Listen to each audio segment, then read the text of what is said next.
তো মার গুতা খায়ে ভোর ৫টা ৫:৩০ আমাকে উঠাই দেওয়া হয়েছিল। তো রাস্তায় গিয়ে দেখি একটাও কুত্তা নাই।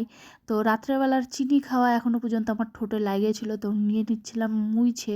তো যাই হোক, রাস্তায় কেউ না দেখায় আমি তো একদম খুশি হয়ে গেছিলাম। এখন আমি আমার কাজ করব। তো দেখো, বাড়ির সামনেরটা আমার লেপা হয়ে গেছিলো, তো লেপে টেপে আমি চলে গেছিলাম সিধা বাগানে এই ফুলগুলা তুলতে। তো আমি বাগানে একা যাইনি, এই যে আমার চালা চামুন্ডা তার বাচ্চাকে নিয়ে আসছে। তো যাই হোক, স্নান টান করে একদম আমি চলে আসছিলাম ছাদে পূজা দিতে। আর দেখো, হালকা একটু আলো দিছে আর এরকম অন্ধকার। তো অন্ধকারকে দূরে সরাই দেখি এখানে উঠে গেছিলো আমাদের সূর্য মামা, প্লাস হয়ে গেছিলো আমার পূজা দেওয়া কমপ্লিট।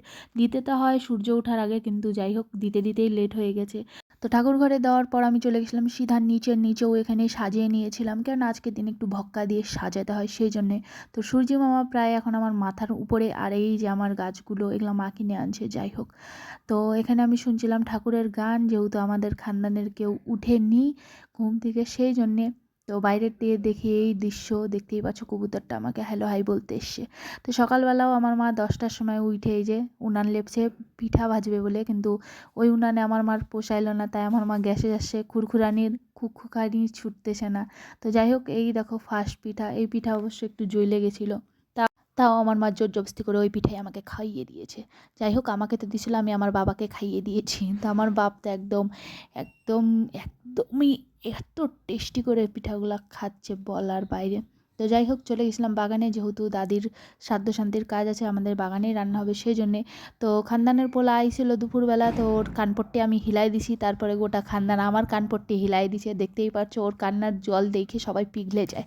আমার আমার চোখ কেউ দেখেই না। তো পার্সেল আনতে দিয়ে দেখো, একটা পার্সেল 14 বার করে ফেলে দিচ্ছিল, এটার জন্য আবার পরে মার খাইছে। তো ওর মা তাও শর্ট খাইয়ে দিচ্ছিল, ওর মাও বেকার, কি বলবো। আর এই দুইটা মিলে আমার জিন্দেগি শেষ করে দিলাম।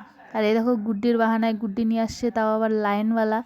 আর এখানে আমার দিদি উল্টা জুলি গুড্ডি লাগাচ্ছে। তো আসলে শ্রিয়াংশ কলা খাতে, দেখতেই পাচ্ছ শ্রিয়াংশের দাঁত পড়ে গেছে কলা খাতে খাতে।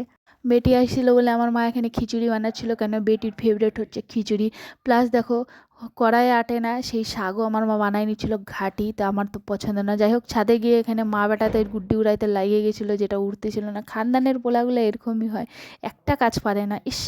তো যাই হোক, পরে রাত্রেবেলা আমার দিদিকে দিয়ে কাজ করা নিচ্ছিলাম আমি, যেহেতু আমার হাত খুব ব্যথা, সব কাজ তো আমিই করি, ওকে দিয়ে এই জন্য এই কাজটা করাচ্ছিলাম। তো পিঠা যেটা আমি বানাইতে পারি না, এটাই ও বানাচ্ছে। তা আজকের পৌষ পার্বণ এরকমই কাটলো, টাটা।